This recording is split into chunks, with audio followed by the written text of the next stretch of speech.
मोदीच्या आजच्या दिवशी आपण पत्रकार परिषद घेतल्या काय नेमकं आपल्या या पत्रकार परिषदेत खुलासा करायचा? विधानसभा 125 परवाच निवडणूक प्रक्रिया पूर्ण झाली. 20 तारखेला मतदान झालं. परंतु ज्यावेळेस ईव्हीएमची छाननी होते त्यावेळेस उमेदवार किंवा उमेदवार प्रतिनिधीला ते दाखवलं जातं सर्व. आणि मतदान झाल्यानंतर जे 17 दिले जातात त्यामध्ये बदल आलेले, तफावत झालेली आहे. त्यामुळे आजची प्रेस घेण्याचं कारण असते छाननीच्या वेळेस असलेले युनिट, बॅलेट युनिट असेल, कंट्रोल युनिट असेल, व्हीएफटी पॅड असेल, त्यामध्ये 7 बूथ केंद्रावरती हा बदल आढळून आलेला आहे. निवडणूक निर्णय अधिकारी जे आहेत शुभांगी भारते, त्यांनी कधी उमेदवार किंवा उमेदवार प्रतिनिधीला हा झालेला बदल कळवलेला नाही. उमेदवार हा घटक असतो निवडणूक प्रक्रियेतला, त्या घटकाला ही माहिती दिलेली नाही. त्यामुळे आमचं त्यांच्यावरती ऑब्जेक्शन आम्ही रेस केलं आहे. बूथ क्रमांक 221 मध्ये बदल झालेला आहे. त्यामध्ये बॅलेट युनिट असेल, बॅलेट कंट्रोल युनिट असेल आणि व्हीएफटी पॅड असेल, हे 3 युनिट बदल केले आहे बूथ नंबर 221 ला. त्याची माहिती उमेदवार किंवा उमेदवार प्रतिनिधीला दिलेली नाही. बूथ क्रमांक 329 ला व्हीएफटी पॅड बदललेला आहे. त्याची माहिती उमेदवाराला नाही किंवा उमेदवार प्रतिनिधीला नाही. बूथ क्रमांक 174 त्यामध्ये बॅलेट युनिट बदललेलं आहे. त्याची माहिती उमेदवार किंवा उमेदवार प्रतिनिधीला नाही. बूथ क्रमांक 6 त्यामध्ये व्हीएफटी पॅड बदललेला आहे. त्याची माहिती उमेदवार किंवा उमेदवार प्रतिनिधीला नाही. बूथ क्रमांक 191 त्यामध्ये बॅलेट युनिट बदललेलं आहे. त्याची माहिती उमेदवार किंवा उमेदवार प्रतिनिधीला नाही. बूथ क्रमांक 269 त्यामध्ये बॅलेट युनिट बदललेलं आहे. त्याची माहिती उमेदवार किंवा उमेदवार प्रतिनिधीला नाही. बूथ क्रमांक 306 त्यामध्ये व्हीएफटी पॅड बदललेला आहे. त्याची माहिती उमेदवार किंवा उमेदवार प्रतिनिधीला नाही. निवडणूक निर्णय अधिकारी शुभांगी भारते यांनी असं का केलं आणि ती बदल केल्यानंतर ती माहिती उमेदवार किंवा उमेदवार प्रतिनिधीला दिली पाहिजे होती, पण ती दिलेली नाही. त्यामुळे त्यांच्या निवडणूक प्रक्रियेवर आमची शंका निर्माण झालेली आहे. यामध्ये स्पष्टता असली पाहिजे आणि ती स्पष्टता लपवण्याचं कारण काय, त्यांनी त्यांची चौकशी करावी जिल्हा निवडणूक निर्णय अधिकाऱ्याने, आणि त्याचं स्पष्टीकरण आम्हाला द्यावं अशी मागणी आम्ही आज करतोय. ज्यावेळेस छाननीच्या वेळेसचे नंबर वेगळे होते आणि 17C मध्ये आलेले नंबर वेगळे आहेत, तर हा बदल का झाला याचे स्पष्टीकरण त्यांनी द्यावे जाहीरपणे किंवा आम्हाला लेखी स्वरूपात कळवावे. त्यामध्ये अजून एक शुभांगी भारतेंना आम्ही परवाच्या दिवशी एक टेलिफोन कॉल केला होता, परंतु त्यामध्ये त्यांनी रिस्पॉन्स दिला नाही आणि तक्रार होती स्वारबाबा नगरची, त्या तक्रारीची दखल त्यांनी घेतली नाही. त्यांनी सांगितलं की तुम्ही पोलीस प्रशासनाला तुम्ही कळवा. आम्ही आमचं निवडणूक प्रक्रिया जी असते ती निवडणूक निर्णय अधिकाऱ्याच्या अंडर असते आणि आम्ही कुठलाही काही तक्रार असली तर आम्ही त्याला कळवतो आणि त्यांनी त्यांची दखल घ्यायची, संबंधित डिपार्टमेंटला कळवावे. पण त्यांनी त्यामध्ये आम्हाला सांगितलं की पोलीस प्रशासनाला तुम्ही कळवा. आम्ही म्हटलं नाही, आमची तक्रार तुमच्याकडे डायरेक्ट आहे, तर तुम्ही त्या पोलीस प्रशासनाला तुम्ही कळवायचं. पण त्यांनी ती पण दखल घेतली. त्यांची स्वतंत्र आम्ही तक्रार काल केलेली आहे. आमच्या उमेदवार प्रतिनिधी सुद्धा त्यांना फोन केले होते, पण त्यांनी रिस्पॉन्स दिला नाही. त्याची तक्रार सुद्धा आम्ही स्वतंत्र कालच केलेली आहे. त्याची तक्रारीची ओशी पण आमच्याकडे आहे इतर ठिकाणी. आणि बदललेले जे नंबर्स आहेत त्याचे पण प्रेस नोट तयार केली, आपल्याला पाहिजे तर ती आपल्याला मिळेल. आणि यामध्ये 17C पण आमच्याकडे उपलब्ध आहेत बदल झालेले. त्यामुळे काही ठिकाणी तर 17C मध्ये ती बदल झाल्याची नोंद पण घेतलेली नाही काही ठिकाणी. तर हा निष्क्रियपणा हा निवडणूक अधिकाऱ्याचा दिसून आलेला आहे. त्यामध्ये त्वरित दुरुस्ती करावी आणि संबंधितांना न्याय द्यावा स्वरूपाची. आज ते 17C मध्ये बदल आलेत. बदल का झालेत त्यांनी त्याचं स्पष्टीकरण द्यावं. निवडणूक निर्णय अधिकारी नाही तर मॅनेज झाला का नाही तो नंतरचा भाग आहे. बदल का झाले त्याचं स्पष्टीकरण महत्वाचं आहे. बदल का केलं तुम्ही आणि बदल केला तर तो उमेदवार हा घटक असतो निवडणूक प्रक्रियेतला. उमेदवार किंवा उमेदवार प्रतिनिधीला हे कळवायला पाहिजे होतं. ते का नाही कळवलं? त्यामुळे त्यामुळे त्यामुळे शंका निर्माण झाली. बदल करण्यामागे नेमकी काय शंका आपल्याला येते? बदल का केला असावा? नाही कसं असतं की नंतर बदल केला त्याच्यावरती काही रिमोट कंट्रोलने काही बदल करू शकतात का? जे छाननीच्या वेळेस युनिट वेगळे असतात. नंतर मग ते स्कॅनिंग करून बदल केले हे षडयंत्र तर नाही. कदाचित बाहेर स्कॅन करायचा नंतर बदलायचा आणि नंतर तो बाहेरून ऑपरेट करायचा. असं पण होऊ शकतं ना. मतदान केंद्रावरती मोबाईल बंदी आहे. तर मोबाईल बंदी असताना तर हे केंद्र जर बाहेरून अचानकपणे आतमध्ये आलीत, तर ते स्कॅन करून पण येऊ शकतात ना. सीसीटीव्ही कॅमेऱ्याखाली ती चेकिंग झालेली नाही याची या 7 युनिटची आता.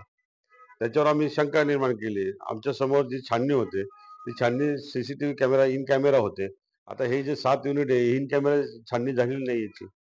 म्हणून शंका निर्माण झाली, की तुम्ही परस्पर बदल केलेत तर आम्हाला सांगायला पाहिजे होतं. ते बदल तुम्ही सांगितले नाही. त्यामुळे संशयाची सुई हे निवडणूक निर्णय अधिकाऱ्याकडे येते.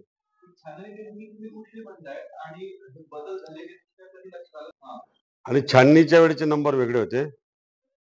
छाननी छाननी छाननी केव्हा तीन झाली? 3 दिवस आधी होती ती. हां. त्याच्यात उमेदवार प्रतिनिधी असतो किंवा उमेदवार हजर असतो. हो. ते बदल त्यावेळेस झालेले त्यावेळेस बदल नव्हते. त्यावेळेचे जे नंबर असतात तेच 17C मध्ये आले पाहिजे होते. हो. ते 17C मध्ये ते नाही आलं येतात दुसरे नंबर आलेत. त्यामुळे आम्हाला संशयाची सुई निर्माण झाली आणि म्हणून मग आम्ही त्याच्यावरती अभ्यास केला आणि आज म्हणून प्रेस समोर बोलतोय. ते तुम्हाला कधी लक्षात काल 17C काल निवडणूक प्रक्रिया पूर्ण झाल्यानंतर 17C 7:30-8ला ते येतात आणि काल दिवसभर बघितल्यानंतर त्यात बदल दिसलेत. आता ज्या मशीनवर तुम्ही ऑपरेशन केलंय किंवा संशय व्यक्त करताय, त्या मशीनमध्ये किती मतदान झालंय असा अंदाज आहे तुमचा? साधारणतः 600-650 मतदान झालेलं आहे. साधारणतः हे 7 युनिट आहेत ना, साधारणतः 10,000चा मतदानाचा आकडा असेल. ज्या मतमोजणी आहेत तर तुम्हाला आज जसं आलं नाही त्यांना स्पष्टीकरण द्यावं लागेल. त्याशिवाय मतमोजणी कशी होईल? माझ्या प्रश्नांची त्यांना उत्तरं द्यावं लागतील. त्यांनी उत्तर नाही दिली तर जिल्हा परिषद ते बघू ना पुढे काय करायचं ते. तुम्ही जिल्हाधिकाऱ्यांशी काही संपर्क साधलाय? नाही अजून नाही बोललो. डायरेक्ट प्रेसशी बोललो मी. पण त्या निवडणूक निर्णय अधिकारी तक्रार यादी दिलेली आहे. रिस्पॉन्स केला नाही म्हणून. पण हा बदल का केला त्यांनाही माहिती आहे का नाही माहित नाही अजून जिल्हा अधिकाऱ्यांना. हा परस्पर झालेला बदल आहे. ते पश्चिम मध्ये झालं अजून पुढे हे बघा आता 17C आहे हा. आधीचे नंबर हे होते. आताचे नंबर हे आले. हे का बदल केले? छाननीच्या वेळेस हे नंबर होते आणि हे बदल झालेले नंबर आहे.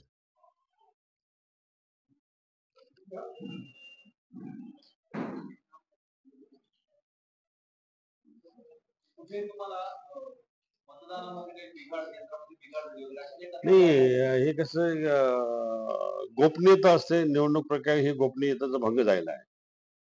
गोपनीयता की जी छाननी ज्यावेळेस होते उमेदवार प्रतिनिधी समोर जे मॉक पोल होतात हे सर्व जे होतात त्या टेस्टिंग होते युनिटची टेस्टिंग होते त्यावेळेचे नंबर आणि आता अचानकपणे बदललेले नंबर त्याच्यामध्ये शंका निर्माण झाली. हे बाहेरून आले बाहेरून जर ते स्कॅन करून जर एखादा हॅकर असेल त्यांनी जर स्कॅन करून जर इथे युनिट जोडले असतील तर हे मतदान त्यांनाच जाईल ना याच्यावरचं. नाही मला असं म्हणायचंय की 7 ठिकाणी बदल झाला असं म्हणताय. त्या ठिकाणी काही तक्रारी आल्या आहेत का? मतदानामध्ये बिघाड झालेला आहे. आमच्यापर्यंत काही झालं नाही ना. आम्ही तेच तो प्रश्न विचारतो ना की जर आल्या असत्या आमच्या तिथं बूथ प्रमुख होते BLA होते त्यांच्यापर्यंत त्यांनी जो कोणी तक्रार केली नाही आम्हाला. जे काही बदल करायचे होते ते आम्हाला विचारून करायला पाहिजे. निवडणूक उमेदवार प्रतिनिधी किंवा उमेदवार यांना ते बदल कळवायला पाहिजे ते कळवले नाही. अचानकपणे 17C मध्ये बदल दिसत आहेत ते त्यामुळे शंकेला कारण आहे शंका निर्माण झालेली आहे त्याचं स्पष्टीकरण द्यावं. एका ठिकाणी एकच पॅटर्न दिसतं म्हणजे जे बदलले एका नाही, वेगवेगळे युनिट बदललेले आहे. कुठे बॅलेट युनिट बदललेलं आहे, कुठे कंट्रोल युनिट बदललेलं आहे, कुठे एका एका याच्यामध्ये तर तिघं बदललेले आहे. असं. सात सात बूथ नंबर दिले ना मी. बूथ नंबर देऊ का? बूथ क्रमांक 221, 329, 174, 6 नंबर, 191, 269, 306.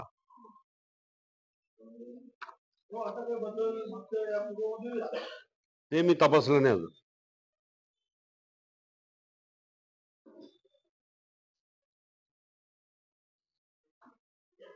अन्न काय जेवण केलं सकाळी सकाळी?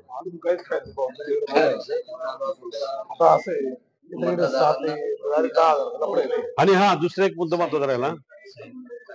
हा दुसरा एक मुद्दा राहिला, बळजबरी शाही लावली. त्यामध्ये निवडणूक जे फ्लाइंग स्क्वॉड होता त्यांनी दुर्लक्ष केलं त्याच्यामध्ये. तर तक्रारी गेल्यात, कंट्रोल रूमला तक्रारी गेल्यात, पण तक्रारीची दखल घेतली नाही. साधारणतः 3,000 मतांना त्यांनी अशी शाही लावून मतदान निवडून दिलं. हा एक मुद्दा होता.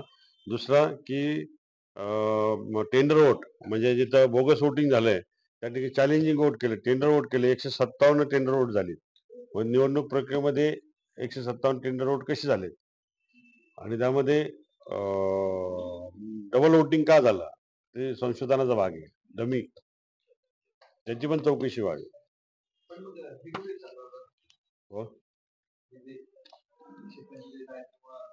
आहे ना, ते 2 रुपये भरून सर त्यांनी मतदान केलं ना तिथं 157 लोकांनी. 157 लोकांनी चॅलेंजिंग वोट केले. कारण आम्ही जाहीरच केलं होतं की जर तुम्हाला मतदान करू देत नसेल 2 रुपये भरा. आम्ही 2-2 रुपयाचे डॉलर आमच्या बूथ प्रमुखाकडे दिले. 25-25 डॉलर प्रत्येकाला आम्ही दिले होते बूथ प्रमुखांना, की आलेल्या वोटर्सकडे पैसे नसतात, ते 2 रुपये भरायचे आपण आणि चॅलेंजिंग वोट करून घ्यायचं. 157 लोकांनी चॅलेंजिंग वोट केलं काल पश्चिम मध्ये. त्याचं मतदान होऊन गेलं होतं. दुसरे मतदान करून गेलं. नाही नाही पश्चिम मध्ये बोटाला शाही लावल्याचा प्रकार त्याला अटक पण केली वाटतं. पण गंभीरपणे निवडणूक आयोगाने बघायला पाहिजे त्याच्याकडे. अंदाज नाही माहिती.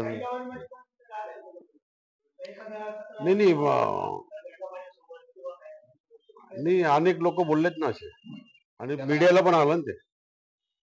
मीडियाला आल्यानंतर मीडिया माध्यमातून आपल्याकडे आलं ते आणि अटक पण केली त्यांनी ते. येस, सर्वांचे आभार.